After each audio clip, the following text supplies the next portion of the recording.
il y a comme une sorte de mafia en fait derrière qui a des intérêts économiques.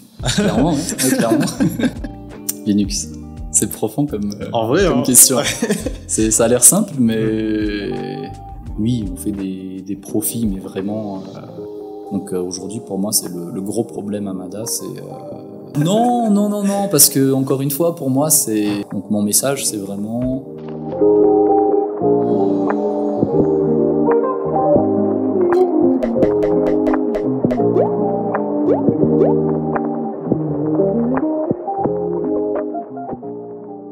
Alors aujourd'hui, dans Storytown, pour débuter cette 4e saison, on a le plaisir d'accueillir Mahinj. Merci d'être là aujourd'hui. Merci de m'accueillir et bienvenue à la maison. Voilà, c'est vrai que petite particularité aujourd'hui, on est effectivement chez toi parce que tu es de passage à Madagascar et en ce moment tu vis actuellement à l'étranger, en Suisse. Il y a peut-être, pour commencer, on va dire par la base, c'est comment est-ce que toi tu décrirais ton enfance et comment tu penses qu'elle t'a influencé et dans quelle mesure elle a eu un impact sur la personne que tu es aujourd'hui? Merci pour la question. Mon enfance, j'ai grandi à Madagascar, du côté de Tiastaf et ensuite vers Amboimianj. J'ai grandi dans une famille, je dirais jusqu'à mes 10 ans, plutôt modeste. Je me rappelle à la maison, on avait quasiment le frigo toujours vide. Et de mes 10 ans jusqu'à mes 17 ans, la famille se portait mieux, parce que mon père avait réussi à trouver un job avec une multinationale, et ça se passait plutôt bien. Donc là, on avait bien suffisamment à la maison. Et à partir de mes 17-18 ans, donc au moment où j'allais partir poursuivre mes études à l'étranger, il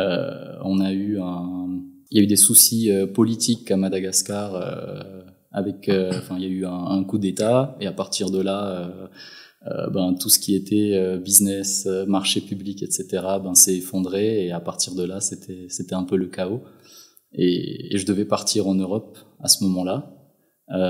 Donc mes parents m'ont très clairement dit écoute, on a juste l'argent pour t'envoyer là-bas, mais une fois que t'es là-bas, tu te débrouilles. Et puis voilà, j'ai fait le choix de partir quand même. Et sinon, j'ai grandi dans une famille d'entrepreneurs. Mes parents ont toujours parlé d'entreprise à la maison, donc ça a beaucoup influencé ce que je suis aujourd'hui, je pense, et je leur remercie pour ça. Et jusqu'à aujourd'hui, en famille, on fait le business en famille, on parle tout le temps d'entrepreneuriat. Donc voilà l'environnement dans lequel j'ai grandi. Et tu as fait un choix, je pense, qui est assez intéressant, c'est que tu n'as pas opté pour la France, alors que généralement, en tout cas dans la grande majorité, les jeunes qui ont l'opportunité de partir, en tout cas je pense à cette époque-là, priorisaient vachement la France. C'est qu'aujourd'hui il y a peut-être des gens vont un peu plus peut-être au Canada ou dans d'autres pays, mais à l'époque je pense que c'est peu commun de choisir la Suisse. C'est quoi l'histoire justement derrière ton arrivée en Suisse et ces premiers moments, ces premières semaines, voire même tes premiers jours là-bas? Ouais, donc c'est vrai que généralement les bacheliers à Mada, quand ils ont les moyens et la chance de partir, ils partent en France. Moi, c'est vrai que j'ai toujours été très intéressé d'abord par la géopolitique. Donc je connais déjà l'histoire, mais encore l'actuel entre la France et Madagascar. Et pour moi, je peux pas aller en France en fait, parce que je sais que la France n'est pas innocente dans la situation à Madagascar, même si notre avenir nous appartient. Donc pour moi, c'était hors de question d'aller en France. Après, c'est vrai qu'économiquement, la Suisse est beaucoup plus intéressante que la France. On peut parler de salaire minimum. En France, aujourd'hui, je crois que le SMIC, il est à 1400 €. En Suisse, il n'y a pas vraiment de SMIC, mais on va dire pour une caissière dans un supermarché, elle va toucher facilement 3500, 4000. Bon, après, le coût de la vie est très différent, mais si on fait bien les choses, si on arrive bien à gérer ses dépenses, on peut bien mettre de côté quand même.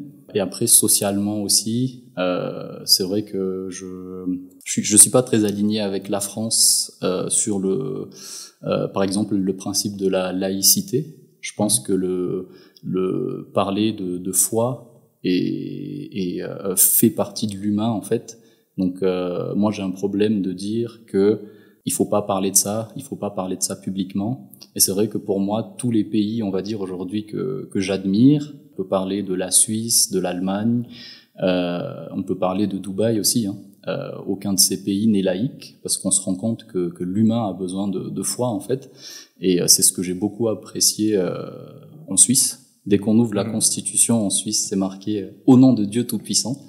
Et ça me parle en fait, qui est la foi, l'économie. Il y a une paix sociale parce que tout le monde a suffisamment. Et je pense pas que la paix sociale se gagne en fait en interdisant aux gens de pratiquer leur foi, leur religion ou ce genre de choses, quoi. Et quand toi tu arrives en Suisse, comme tu dis, t'as de la famille, t'as des amis, une fois sur place? Une fois sur place, en fait, c'est une tante à moi que je connaissais pas du tout, qui était de passage à Madagascar, donc qui est une cousine de ma mère. Apparemment, c'était ça, et qui m'a dit ah mais j'ai entendu que t'étais assez sérieux à l'école. Si tu veux faire tes études, ben viens chez moi. Donc je suis venu chez elle.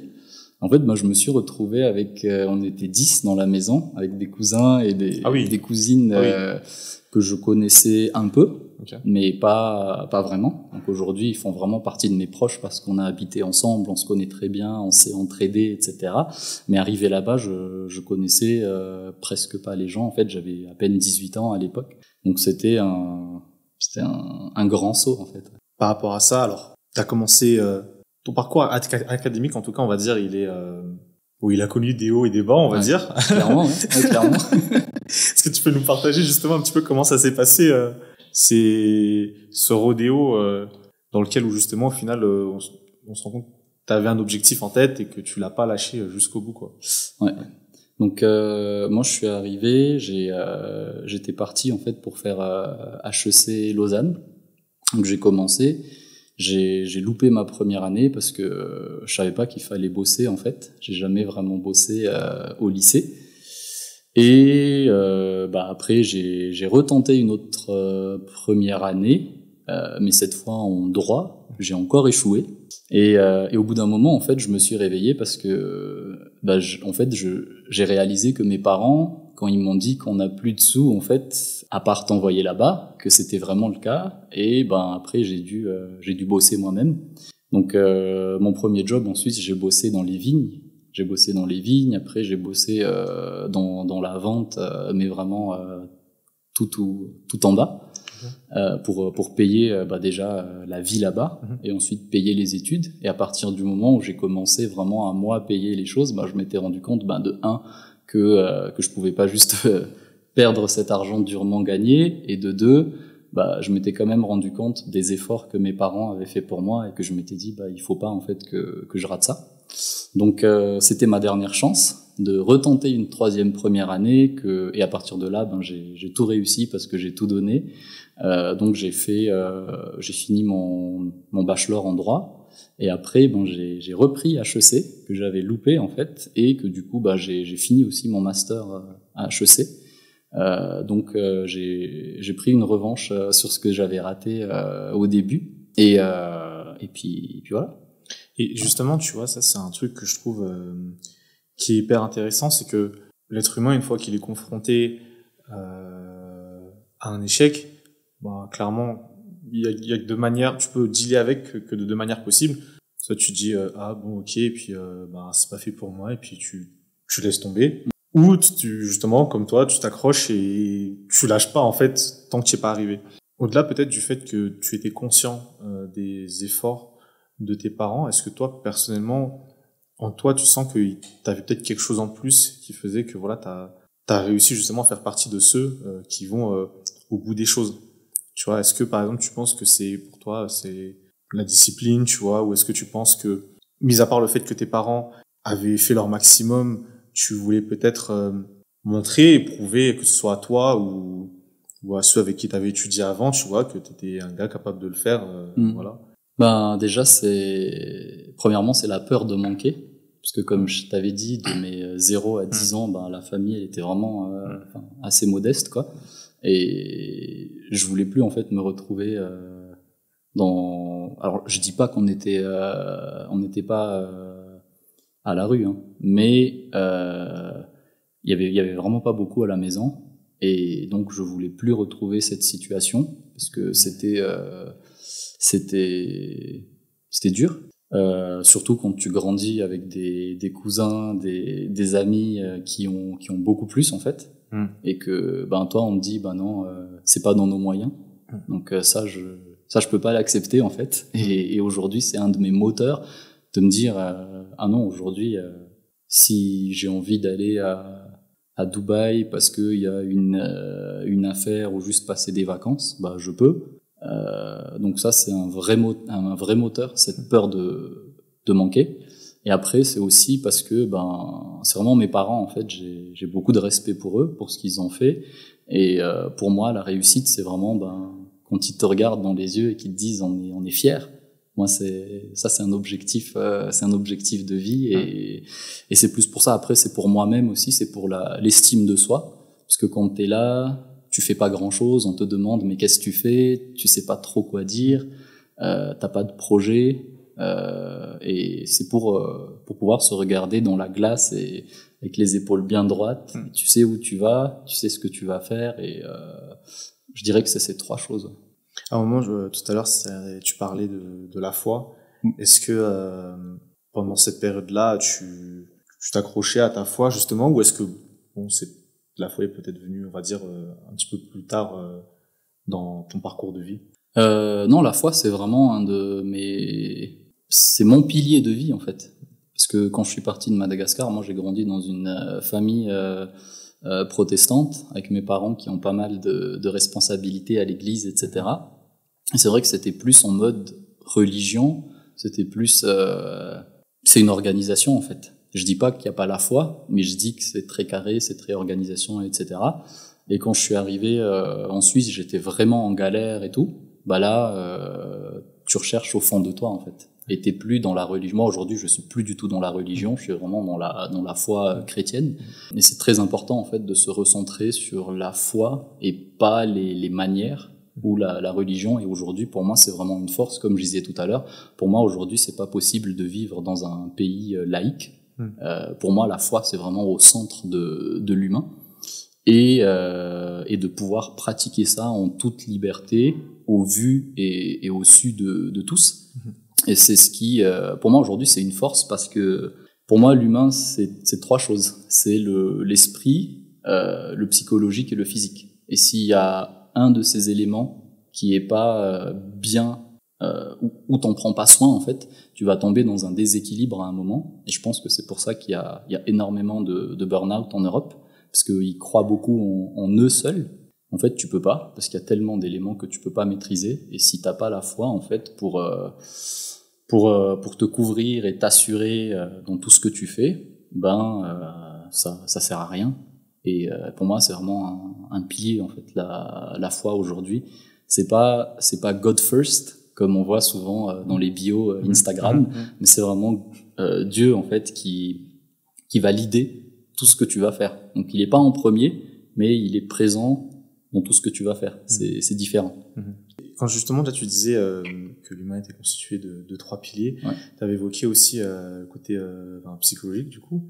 Comment est-ce que tu penses qu'on peut bien dissocier les deux? Parce que par exemple peut-être pour certaines personnes, tu vois, le côté justement la foi va peut-être justement prendre la place de ce côté psychologie là. Tu vois ce que je veux dire?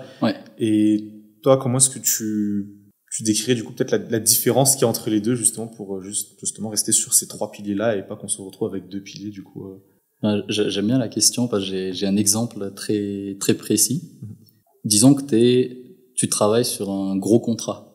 Tu bosses sur ce contrat-là depuis 3 mois, disons. Tu peux tout préparer comme ce que toi t'as dans ta tête selon tes compétences, tes connaissances, t'as fait appel à des avocats, des juristes, des notaires, des experts comptables, etc.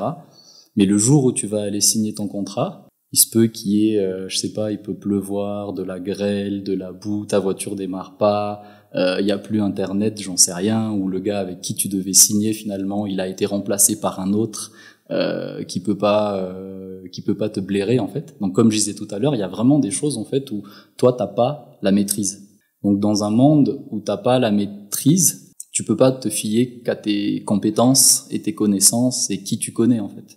Il y a des choses où c'est vraiment en dehors de tout contrôle humain, la météo, enfin beaucoup de choses. Et donc si tu prends pas en compte cet élément, on va dire incalculable, incontrôlable, t'essaies pas quand même de travailler dessus. Donc pour moi, ça va être avec la foi. Tu vas perdre en fait tout semblant de contrôle là-dessus. Alors que si tu te prépares déjà, je sais pas, tu peux prier, tu peux dire tu demandes un accompagnement. Tu te prépares bien comme il faut, donc toi tu fais ta partie du job qui est le travail qui relève du psychologique et parfois du physique, mais il y a une partie du job en fait que tu pourras jamais faire, et ça c'est le spirituel. Et à partir du moment où t'as pas le spirituel et que t'as tout préparé pour ton contrat, et le jour où tu vas aller le signer il y a un problème, là tu peux devenir fou, tu pars en burn-out, t'es en dépression, et tous ces termes en fait pour moi finalement qui ne sont que la conséquence en fait de l'absence de la vraie foi et spiritualité. Tu crois en l'instinct humain? Je pose la question, tu vois, parce que je rebondis tout de suite sur la question que j'allais poser après, c'est si tu y crois, tu vois, comment toi tu sens que par exemple ton instinct te dit quelque chose, est-ce que pour toi c'est vraiment ton toi, ou est-ce que c'est justement le spirituel qui te dit quelque chose? C'est un mélange en fait. L'instinct, je sais pas si j'y crois. Certainement ça existe, oui. En fait oui, ça existe, mais l'instinct se travaille. En fait l'instinct c'est des réflexes, et les réflexes en fait ça s'exerce. Donc dans le business, t'écoutes des podcasts, tu lis des livres sur l'entrepreneuriat, tu vas te documenter, tu vas conclure de plus en plus d'affaires qui vont faire en fait monter ton expérience, et toute cette expérience et connaissances que tu t'es constituée en fait vont améliorer ton instinct. Et à partir du moment, comme tu dis, s'il y a quelque chose qui se présente et que cet instinct surgit, en fait c'est pas juste un instinct, mais c'est la résultante de choses que toi tu as déjà travaillé consciemment ou inconsciemment. Et c'est clair, oui, il faut écouter cet instinct-là, mais c'est pas le fruit du hasard, ou comme on dit, quelque chose que tu as juste ressenti dans tes tripes, mais de manière consciente, en fait, c'est toi qui t'es constitué ton instinct avec les gens de qui tu t'entoures, des livres que tu lis, si tu en lis, des podcasts que tu écoutes, des gens que tu côtoies, et c'est sûr qu'il faut l'écouter, quoi. Ouais. C'est hyper intéressant ce que tu dis, parce que il y a beaucoup de gens en fait qui justement, on va dire, ne veulent plus écouter leur instinct, parce qu'ils pensent en fait que c'est quelque chose de totalement irrationnel en fait, et qui a pas sa place dans un monde aujourd'hui où on essaye de mettre une logique sur tout. Et alors qu'en fait, si effectivement le truc est quand même plus ou moins rationnel, dans le sens où justement, comme tu dis, c'est le résultat en fait de tout un process que tu auras eu et que tu auras vécu en fait. Là on a j'aurais quelques questions à te poser. Alors je te donnerai le choix entre deux choses, et tu devras choisir donc l'une des deux options. Et ensuite, on a recueilli donc 3 questions de la communauté que je te poserai. Les personnes ne savaient pas que du coup tu serais le destinataire de ces questions-là. Cool.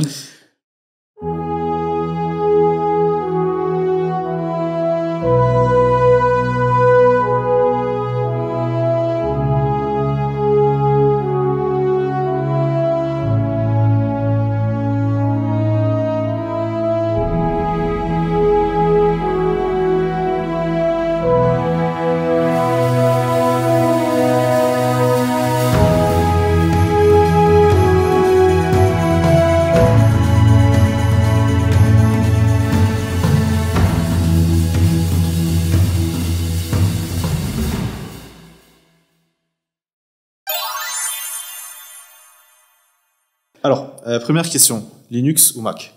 Linux. X ou Threads? X ou Le Threads, c'est le truc de Instagram là qui s'inspire de. Franchement, je peux pas choisir parce que là, je me sens dépassé par tout ça. Donc, j'ai jamais testé en fait. C'est l'âge. Action ou réflexion? Action. Slow life ou fast life? Fast life. Steve Jobs ou Elon Musk? Elon Musk. Le désert ou la plage? La plage. Porsche ou Ferrari? Porsche. Pastis ou Moufgassi? Moufgassi.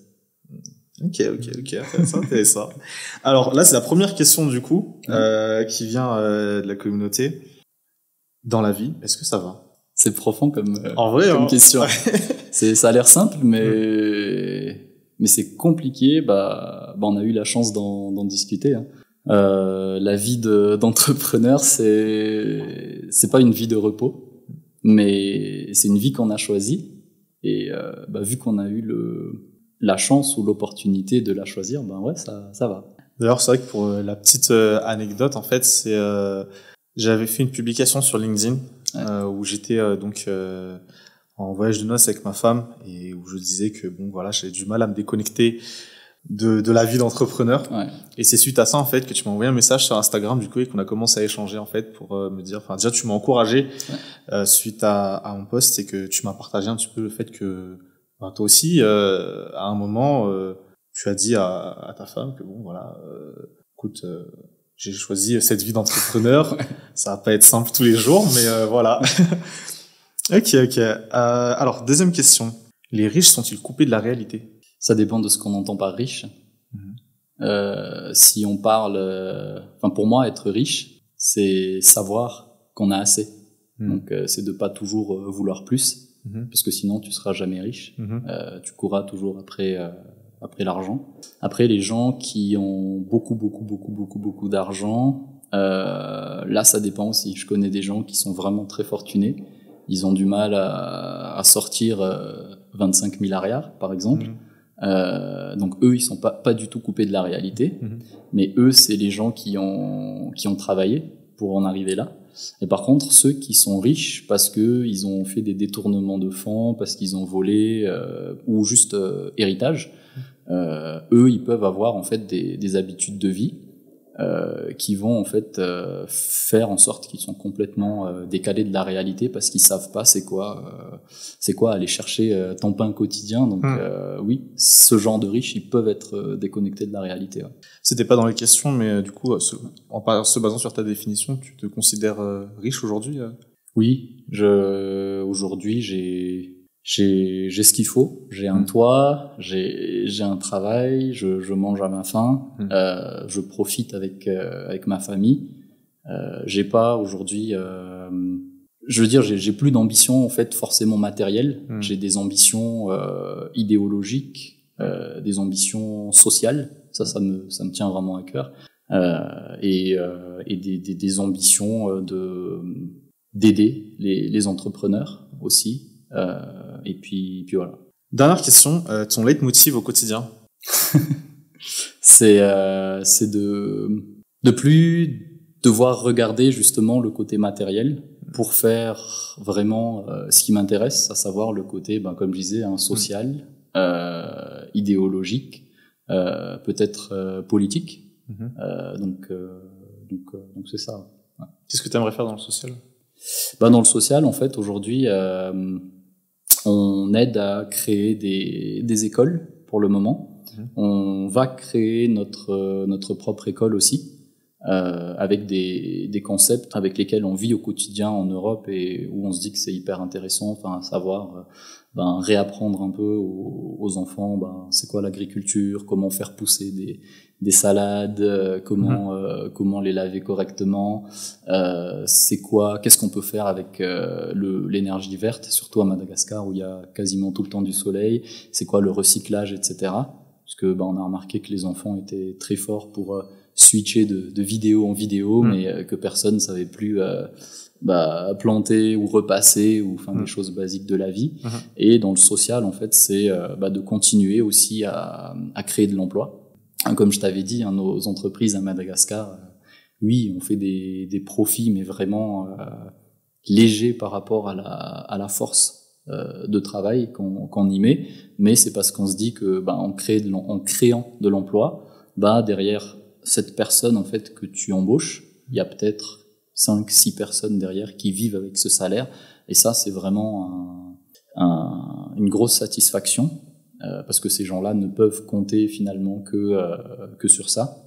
Donc ça c'est vraiment une grosse motivation en fait, de voir le nombre de collaborateurs qui s'agrandit, non pas par ego en disant moi j'emploie une centaine de personnes ou quoi, mais parce que derrière tu sais que tu nourris des femmes et des hommes et des enfants, etc. Et que même ces gens, ils évoluent dans leur vie après, ils passent leur permis de conduire, ils ont des diplômes, etc., etc. Ils partent de chez toi pour une vie meilleure, ou tout simplement ils ont des promotions chez toi en fait. Et ça c'est assez ouf.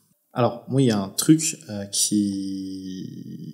on va dire un aspect de ta vie qui m'a quand même beaucoup marqué, et ça on n'en voit pas beaucoup, c'est que tu as monté une boîte que tu as revendue. Une boîte à l'étranger, plus de ça. Mais avant d'en arriver là, avant qu'on en discute un petit peu plus, je voulais te demander si tu pouvais nous dire, une fois que c'est bon, tu as eu les diplômes que tu cherchais et tout ça, comment s'est passée ton intégration dans le monde du travail en Suisse? Moi, comme je t'ai dit, depuis que j'étais en première année, j'ai dû financer ma vie et mes études en Suisse.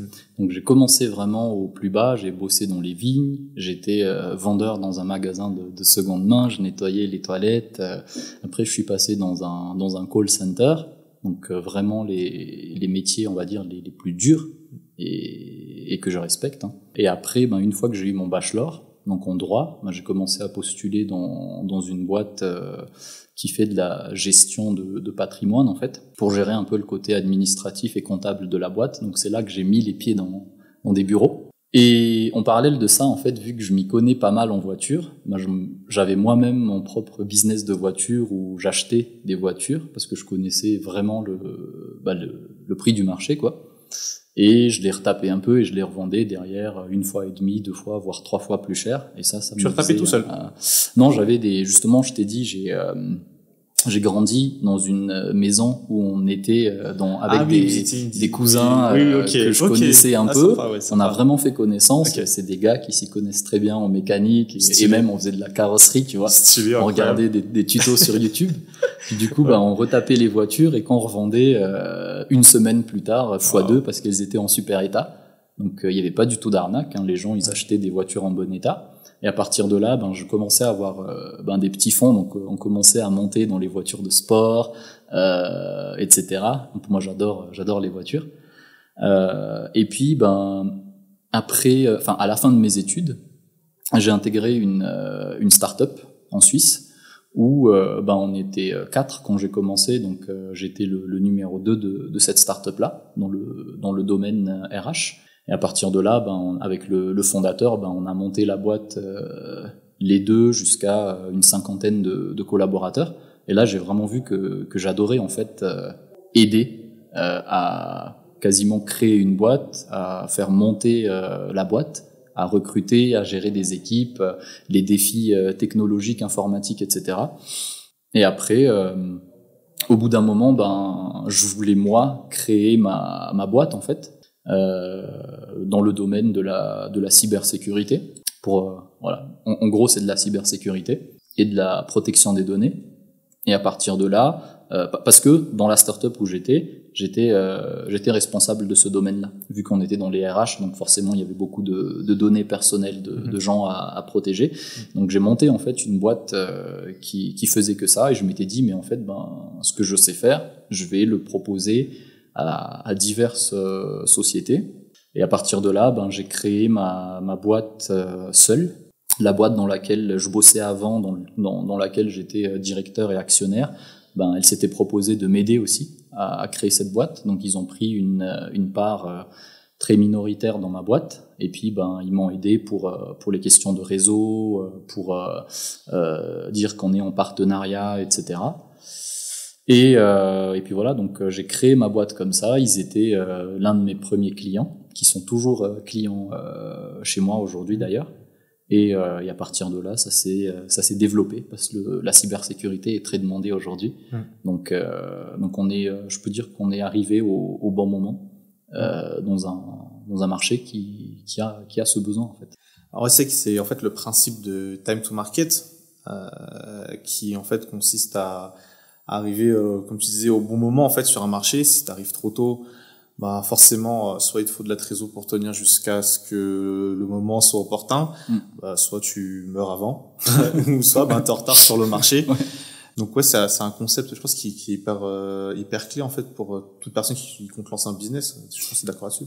Ouais, clairement. C'est le concept en fait qui va faire que ton entreprise réussit ou pas. Ben, qu'on ne t'a pas forcément de l'aide de l'extérieur, si on peut dire ça comme ça. Et c'est vrai que parfois on pense que c'est le travail de l'entrepreneur ou qui tu connais ou d'autres sujets, mais le moment où ton bien ou ton service il est disponible à la vente sur le marché, c'est le plus important quoi. Je me demande, mais dans l'écosystème de l'entrepreneuriat à Madagascar, il y a un terme justement peut-être qu'on entend souvent. Peut-être que toi tu peux nous éclairer un petit peu plus sur ce qu'il en est vraiment. C'est justement le terme start-up, tu vois. Est-ce que tu peux nous dire, peut-être nous éclairer sur ce que ce terme veut effectivement dire et quand est-ce qu'on peut dire que donc du coup voilà sa boîte est une start-up? C'est une très bonne question parce que c'est vrai que moi j'ai toujours évolué dans des startups et après j'en ai créé une. Donc en fait startup c'est vraiment soit t'as inventé des process, soit des technologies qui vont vraiment faire que ça va apporter une nouvelle valeur ajoutée sur le marché et que tu as la capacité de faire en chiffre d'affaires du x10, x100, x1000, x1 million même parfois, tellement t'es arrivé sur un nouveau marché donc qui existait pas où t'as répondu en fait vraiment à un besoin qui avait pas de solution auparavant. Et il faut vraiment distinguer parce qu'aujourd'hui je rencontre plusieurs personnes qui me disent j'ai créé ma start-up. Donc parfois je demande quel type de start-up et ils me disent ah oui c'est une agence de communication ou une agence de voyage. Et je dis très bien, mais pourquoi tu penses que c'est une start-up? Et il me dit parce qu'on vient de commencer en fait. Et non, en fait quand tu viens de commencer, t'es une TPE, donc une très petite entreprise, mais si t'as pas la technologie ou les process qui vont faire que dans 3 mois, dans 1 an, dans 2 ans, dans 5 ans, tu vas pouvoir faire du x10, x20, x1000, x1 million, t'es pas une start-up en fait. Et c'est d'un point de vue business, en fait, start-up c'est vraiment ça, c'est la capacité de scaler à fond parce que tu réponds à un besoin soit qui était là, soit un besoin qui est nouveau aussi, avec une technologie ou des process qui sont vraiment innovants. En gros, pour vraiment mettre tout le monde d'accord, quand tu lances ta boîte, t'es au stade embryonnaire, ouais. Et en gros, tu peux dire que t'es une start-up quand tu cours à la vitesse du Usain Bolt, quoi. Exact. Okay. C'est exactement ça. Ok. C'est ça. Et c'est quoi ton avis sur justement toute cette partie entrepreneuriale, cette partie économique à Madagascar? Parce que toi, c'est vrai que tu as eu la chance et l'occasion de bosser dans pas mal de startups à l'étranger, mais sans pour autant être déconnecté de Mada, parce que tu reviens quand même au pays assez souvent. Qu'est-ce que toi, tu penses qui doit être fait pour que, voilà, économiquement, on puisse aller de l'avant et avoir une balance commerciale bien positive et créer des trucs à forte valeur ajoutée, quoi.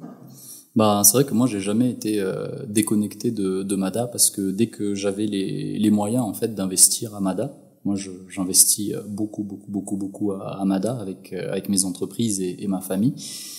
Et donc le problème que j'ai constaté en fait, c'est que on est passé d'une économie en fait normalement de production à une économie en fait d'achat-revente.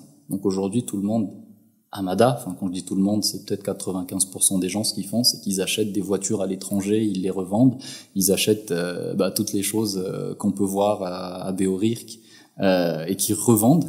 Mais en fait, Mada est très riche en fait en termes de ressources naturelles et en termes de ressources humaines. Donc normalement, à Mada, on est censé être un pays en fait qui créant de la valeur. Donc on est censé produire et exporter. Donc tu exportes, donc ce qui va faire que tu as plus d'export que d'import, et à ce moment-là ta balance commerciale elle sera excédentaire et tu auras une bonne économie, et l'arrière on va dire ne serait pas à ce niveau aujourd'hui. Le problème aujourd'hui c'est qu'on fait qu'importer, et même des choses qu'on pourrait complètement, enfin déjà où on pourrait être autosuffisant d'un point de vue nourriture, à commencer par le riz. Mais aujourd'hui il y a des choses et des gens qui font qu'ils ont des intérêts, en fait, ils font de l'import du riz de la Palestine ou d'Inde maintenant. J'ai vu qu'on est devenu un gros partenaire de l'Inde parce que forcément on va commander à fond vu qu'on produit rien.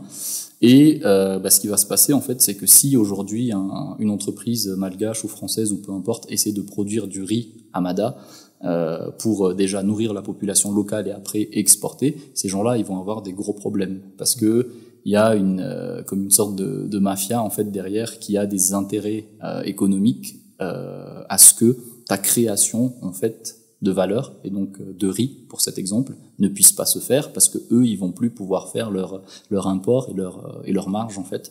Donc aujourd'hui pour moi c'est le gros problème à Mada, c'est le fait qu'on soit passé de cette économie normalement de production à une économie d'achat-revente en fait. Donc on fait plus de création de valeur, on fait que vendre plus cher de la valeur qui existe déjà. Donc on est un pays on fait que de la spéculation, et c'est pour ça que la valeur de l'ariar n'arrête pas de baisser, et c'est pour ça que l'économie se porte très très mal aujourd'hui.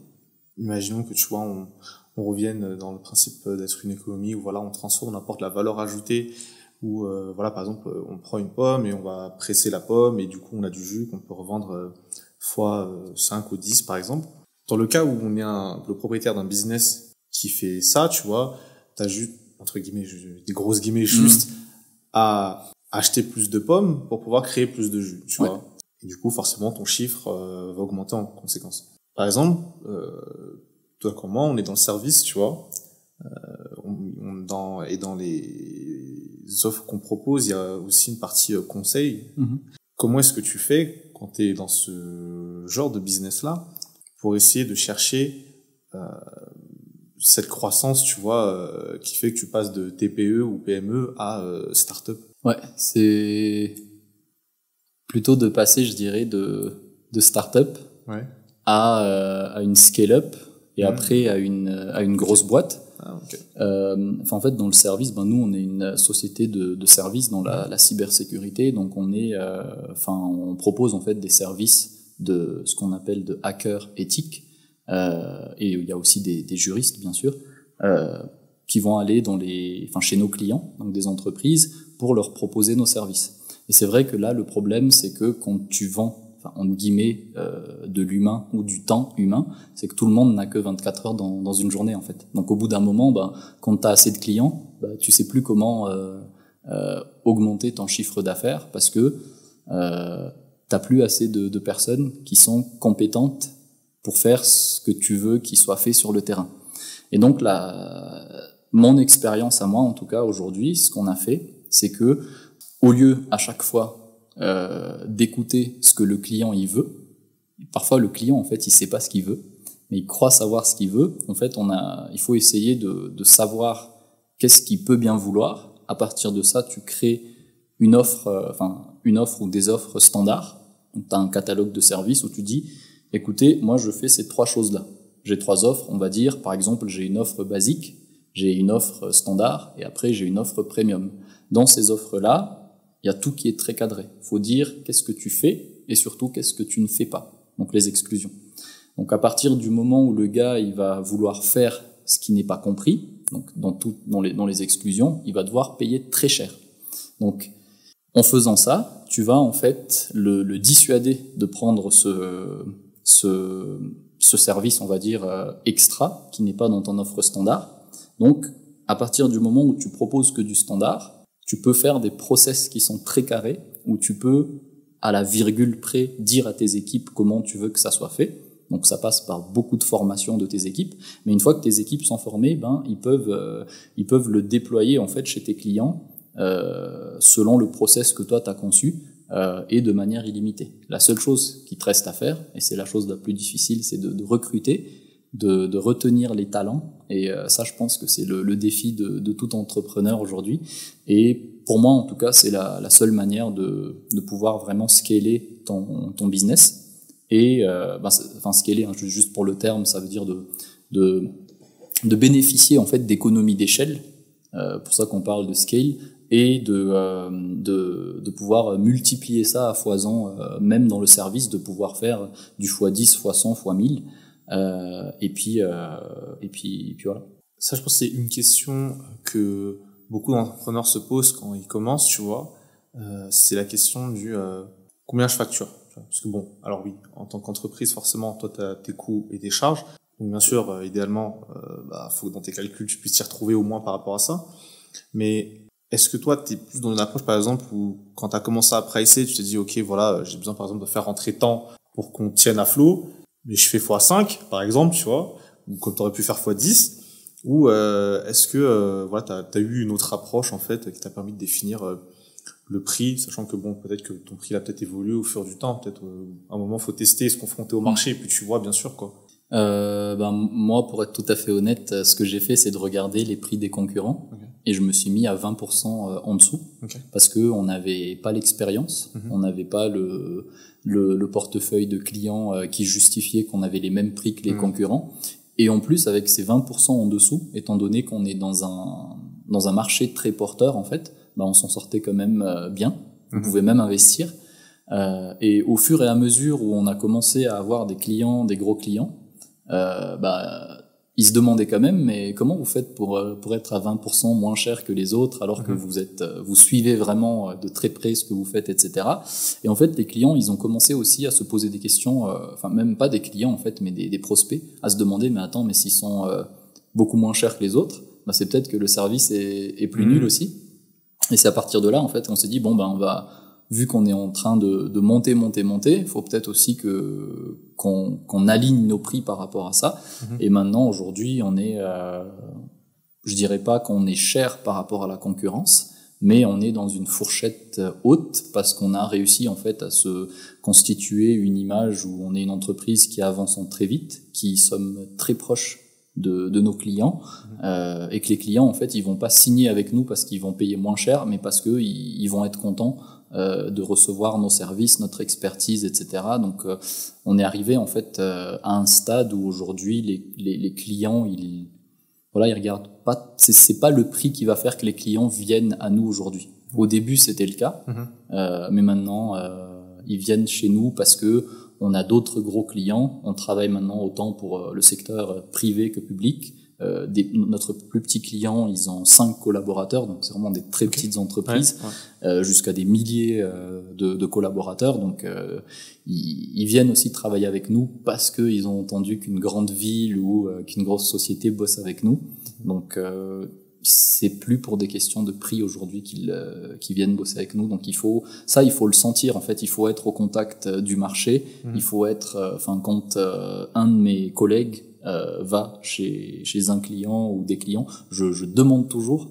Alors je m'en fiche de comment ça s'est passé techniquement, sauf si y a eu des problèmes. Mais je demande toujours de quoi vous avez discuté avec le client. Est-ce que tu l'as invité manger? Qu'est-ce que vous avez dit pendant le repas, etc. Et à partir de ce ressenti du marché, en fait, je vais pouvoir dire on va rester là ou on va augmenter petit à petit. Parce que si tu n'augmentes pas tes prix aussi, tu restes toujours peu cher. Les gens vont commencer à se demander, mais attends, mais ils sont peu chers parce qu'ils sont nuls ou parce que il y a un problème dans leur service ou qu'est-ce que les autres font que eux ne font pas. Donc faut pas non plus arriver à ce type de questions, quoi. Et tout ça jusqu'au moment en fait où tu rencontres des personnes, de fil en aiguille en fait vous en arrivez à discuter en fait de la vente de ta boîte. Tu peux nous raconter un petit peu ces péripéties, comment ça s'est passé, enfin c'était quoi, tu vois, un peu, j'ai envie de dire derrière les rideaux, quoi, tu vois, genre déjà je vais peut-être profiter de l'occasion aussi pour parler on parlait de la définition d'une start-up après une start-up en fait elle a vocation à être revendue, donc comme ce qui s'est passé pour nous, même si on l'a pas souhaitée depuis la création, ou elle va une vocation comme être multipliée pour devenir en fait une multinationale, pour être cotée en bourse, etc. Donc ça, c'est à peu près les deux issues d'une start-up qui, on va dire, qui réussit. Parce qu'il y a des startups, il faut savoir aussi que je pense il y a bien 90% des startups aujourd'hui qui ferment après 4-5 ans. Et en fait, nous, la boîte qui nous a racheté, en fait, c'était un de nos clients, pour lesquels on faisait ces services de cybersécurité. Et c'était juste d'entrepreneur à entrepreneur, comme ça, en fin de journée de travail. Donc, c'est des gros bosseurs aussi. Donc, nous, à chaque fois, on finissait de travailler, je sais pas, à 19h ou 20h le soir. Après, on se prenait un apéro parce qu'on s'entendait très bien. On parle de la vie d'entrepreneur. Comme tu disais tout à l'heure, on a besoin de partager avec d'autres entrepreneurs les défis, les choses qui vont pas, parce que finalement c'est seulement avec les autres entrepreneurs que tu peux discuter de ça. Tu peux pas aller en tant que CEO t'adresser à la RH pour dire que tu as des problèmes ou ce genre de choses.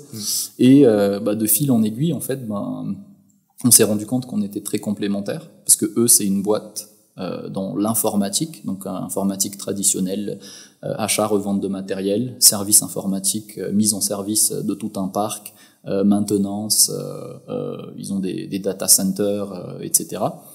Et nous, on fait la partie sécurité. Donc en fait, aux deux, en fait, on arrivait à faire le service, on va dire, d'opération et de sécurité.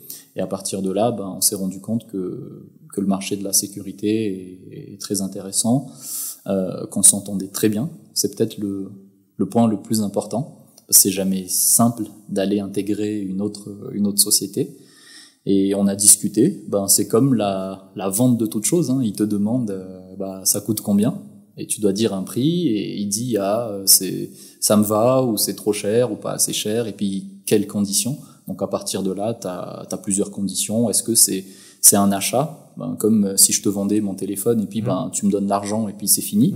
Généralement, quand on vend une société, pas forcément une start-up, mais ça peut être une société aussi, ils te demandent de rester 1 an, 2 ans, 3 ans avec eux pour faire la passation et pour aider aussi à faire encore augmenter le chiffre d'affaires. Et à partir de là, tu vas percevoir un salaire comme un salarié en fait. Et selon les contrats, normalement, si tu as bien négocié, tu vas encore pouvoir profiter des bénéfices en fait, sur une part du bénéfice. Donc finalement, tu reçois plusieurs paiements, enfin généralement, selon les accords.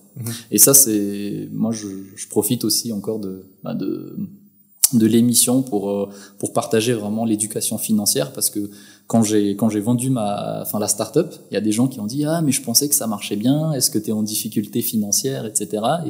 Et non, en fait, c'est vraiment un des buts de la start-up, de créer vraiment quelque chose depuis zéro. Et quand tu as fait fois 1 million ou fois 100 000 ou j'en sais rien, là tu revends ton truc et puis tu passes à autre chose, quoi. Ouais. Comment on détermine justement le prix? Le jour où ils te demandaient écoute, je t'aime bien, mais ça coûte combien ton affaire, tu vois? Alors c'est définir le prix d'une start-up, c'est presque impossible. Donc je vais d'abord peut-être parler de définir le prix d'une société qui est pas une start-up. Donc généralement, c'est comme une maison. Quand tu vas vendre ta maison, tu regardes le prix du marché dans lequel t'es. Après, tu vas regarder quel bien mobilier et immobilier tu as dedans, si éventuellement tu as des brevets, si tu as des licences, etc. Et tu additionnes en fait et tu vas arriver au prix de vente de ta société. Généralement, dans une start-up, il y a des start-up en fait qui se vendent alors même qu'elles n'ont jamais rien vendu à aucun client. Mais la boîte qui te rachète veut acheter ton idée en fait. Et les process que tu as déjà créés, peut-être que tu as fait des proof of concept, c'est-à-dire que tu as créé des modèles donc que tu peux montrer qui fonctionnent en mode démo, mais tu n'as jamais rien vendu à aucun client, et là tu peux déjà la vendre si tu trouves un acheteur. Et donc c'est très difficile, généralement dans une start-up, ce qui se fait, si tu as déjà vendu, tu as déjà des clients, on va prendre ton chiffre d'affaires, on va prendre ton chiffre d'affaires généralement, et on va le multiplier selon le domaine dans lequel tu es. Ça peut être chiffre d'affaires x3, x10, x1000, x1 million. Il y a vraiment aucune règle, c'est sans limite. Et là, c'est à toi de négocier, comme quand tu vas aller acheter, je sais pas, tes habits au marché à Mamas, en fait. Bah, tu vas négocier avec la vendeuse de combien ça coûte. Le prix, en fait, c'est finalement le prix d'une start-up, comme le prix de toute chose. C'est le prix que l'acheteur est prêt à te payer. Et c'est à toi de construire tes arguments en disant oui, mais on est vraiment dans un marché de niche aujourd'hui, on est vraiment dans un domaine porteur, etc., etc. Et à partir de là, ben, ça va être le fruit de discussions en fait. Et tu vas retomber sur un prix où vous allez être d'accord, si c'est le cas. Et à partir de là, ben, on appelle les avocats, les notaires, etc., les experts comptables. Et tu vas signer ton contrat et puis voilà. Et au final, tu t'es retrouvé plus ou moins près de ce que toi t'avais estimé à la base ou ouais. C'était vraiment oui. Alors moi, enfin j'ai eu vraiment beaucoup de chance entre guillemets. Mais moi j'ai annoncé un prix et puis eux ils disent OK, ça nous va. Sans discussion, sans rien. Tu t'es dit putain, j'aurais dû demander un peu plus peut-être. Non, parce que encore une fois pour moi c'est moi je suis pas du tout gourmand en fait. C'est je sais que si j'ai dit ça, bah c'est pour avoir assez. Et je suis pas du tout en mode ah mais j'aurais pu négocier 10% en plus ou 20%, c'est non, j'ai dit ça donc c'est le prix qui me convient. Okay. Et après enfin pour moi entreprendre l'argent c'est cool, mais il y a beaucoup d'autres choses. Il y a aimer travailler avec les personnes avec qui tu travailles, il y a le fait d'avoir créé une boîte de zéro et de la voir encore qu'elle va faire je sais pas du x100 ou autre. Ça c'est ce qui me motive plus en fait au-delà de l'argent qui est important. Mais il y a vraiment pas que ça en fait, donc j'ai pas du tout regretté. J'imagine que vendre un business, surtout que, alors si jamais il y a une entreprise qui a proposé de te racheter, c'est que c'est un business qui tournait bien, tu vois. Je connais pas les conditions de comment ça s'est passé, les paiements ils étaient échelonnés comment, mais le jour où t'as reçu un premier virement, est-ce que tu t'es dit ça y est, enfin genre je souffle ou genre tu te dis quoi par exemple quand peu importe le chiffre que t'as reçu, tu te dis vas-y, faut peut-être que je vais me faire une folie là d'abord ou que je sais pas, j'aille au resto pour c'est quoi, il se passe quoi dans ta tête à ce moment-là, tu vois? Il se passe beaucoup de choses. Moi je suis assez quelqu'un qui planifie tout à l'avance. Donc bah une fois que j'ai reçu mon virement en fait, je savais quasiment qu'est-ce que j'allais faire de 95% de l'argent parce que moi je réinvestis tout ce que j'ai, je réinvestis. Et avec une petite oui, j'ai fait des petites folies, hein, bien sûr. Moi, je suis un amateur de montres, de luxe. C'est aussi des placements. Vu que j'habite en Suisse, ça tombe très bien. Donc, il y a eu ça, il y a eu des voyages, mais c'est clairement pas ça représente rien en fait par rapport à la somme. Et la somme que j'ai reçue, c'est tout réinvesti dans d'autres business. Donc non, j'ai gardé les pieds sur terre. Et en fait, vu que entre le moment où tu négocies et tu reçois l'argent sur ton compte, il y a plusieurs mois qui s'écoulent. Donc tu as vraiment le temps en fait de planifier qu'est-ce que tu vas faire exactement de cet argent. Et pour te dire, le jour où j'ai reçu l'argent, c'était à 12h58. Le soir, je suis rentré chez moi, il était 18h passées, j'ai déjà fait un premier virement pour un premier investissement. Parce que je savais déjà qu'est-ce que j'allais faire. Et c'est pour ça que c'est très important, en fait, d'un point de vue éducation, d'avoir l'éducation financière. Parce qu'il y a plein de gens qui vendent leur boîte comme ça, et puis après, ils ont flambé. Ils ont tout coulé dans la fête. Ils ont fait des très mauvais placements, très mauvais investissements. Après, il leur reste plus rien. Donc, pour moi, en fait, l'éducation financière, elle est hyper importante, quoi. Mais t'as été accompagné à ce moment-là? Non. Ah ok, d'accord. Ok. Non, c'est comme on parlait d'instinct au début. Ouais. Donc moi, quand je gagnais très très peu ma vie, j'étais toujours intéressé à me dire mais attends, mais si un jour, j'ai de l'argent, qu'est-ce que je fais? Déjà, comment avoir de l'argent quand t'échanges ton temps contre de l'argent. Donc comment faire en sorte aussi d'avoir des revenus qui dépendent pas que de ton temps. Et une fois que t'as fait ça, comment faire pour pas dilapider l'argent et aussi pour pas devenir fou ou tomber je sais pas dans la coke ou j'en sais rien, tu vois. Mais comment toujours faire en sorte que ton argent en fait ça soit pas une fin, mais un moyen pour atteindre des objectifs, on va dire, plus intéressants que l'argent. Voilà. Donc moi je me suis formé, c'était YouTube, il y a des contenus à n'en plus finir, de toute qualité aussi. Après les livres, énormément les livres, et puis les documentaires.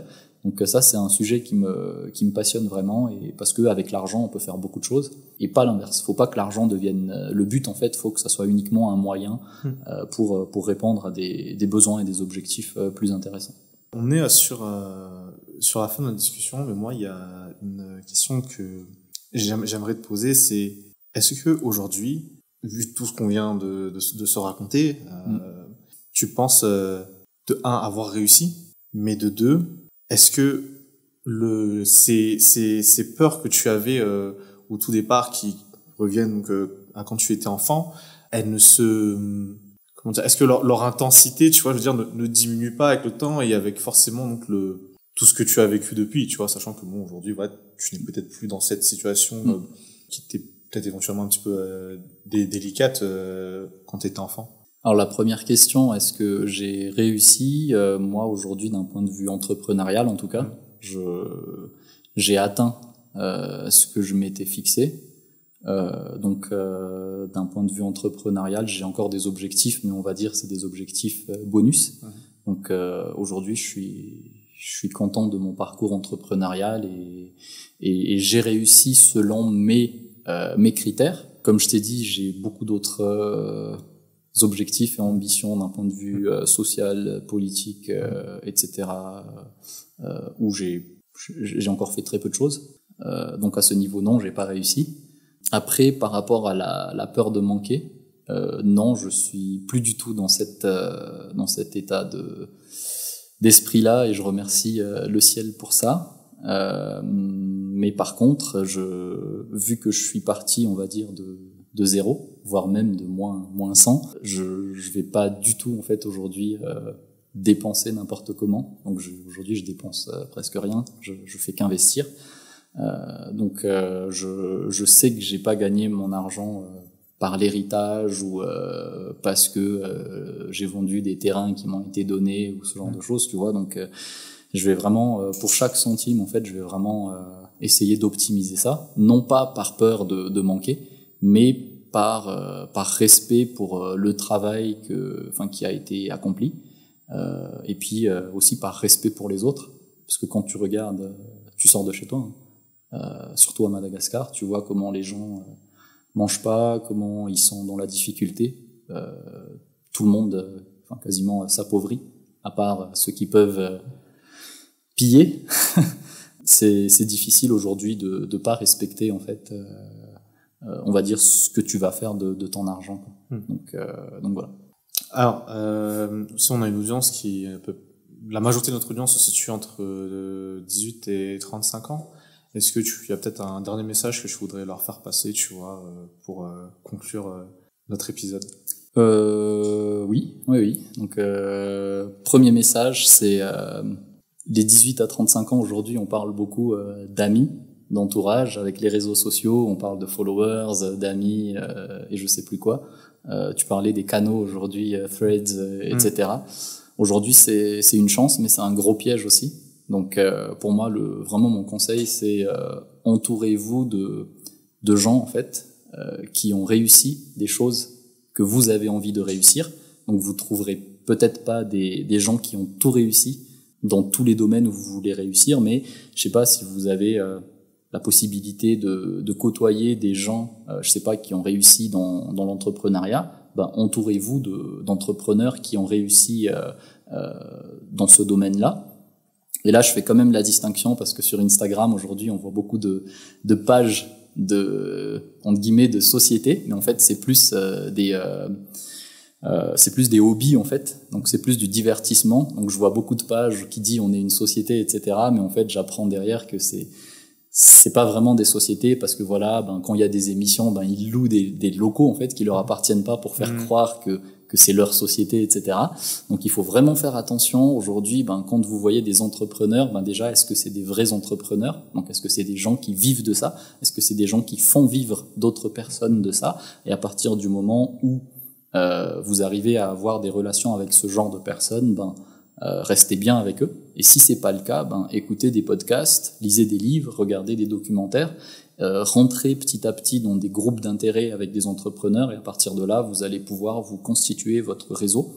Donc mon message, c'est vraiment entourez-vous de personnes qui ont réussi des choses que vous voulez réussir et n'écoutez pas juste des gens qui ont des avis parce qu'un avis, tout le monde en a un. Et c'est un des gros pièges des réseaux sociaux où tout le monde peut commenter ce qu'il veut. Donc c'est vraiment en fait c'est la preuve par l'exemple. Et puis sinon l'autre chose, c'est faut se lancer. C'est tu posais la question tout à l'heure, action ou réaction, et aujourd'hui faut être dans l'action quoi. Faut être dans l'action même si t'es pas prêt, même si ton produit il est pas top, même si ton service il est pas rodé, lance-toi en fait et t'apprendras sur la route, soit gentiment, soit très méchamment. Mais le plus important c'est de se lancer et puis de se faire ses propres expériences et pas être dans la réflexion à chaque fois pour finalement ne rien faire. Ça c'est l'autre gros piège. Donc voilà. Écoute, je te remercie franchement pour ce partage, pour nous avoir donné je pense beaucoup de valeur au travers de ce que tu as pu vivre et expérimenter. Donc merci à toi et puis je te souhaite plein de succès dans tous les domaines dans lesquels où tu penses avoir encore beaucoup à faire. Et merci beaucoup à toi de m'avoir invité. Merci à toute l'équipe de Storytown. Merci pour ce que vous faites parce que vous apportez beaucoup de valeur aujourd'hui, surtout sur les réseaux où on voit. Moi, j'étais un peu désespéré des réseaux où on voyait il y avait que beaucoup de dénudement. Je sais même pas si ça existe. Et vous apportez vraiment en fait une valeur qui fait qu'on a envie de rester sur les réseaux aujourd'hui. Donc, merci mille fois pour ce que vous faites.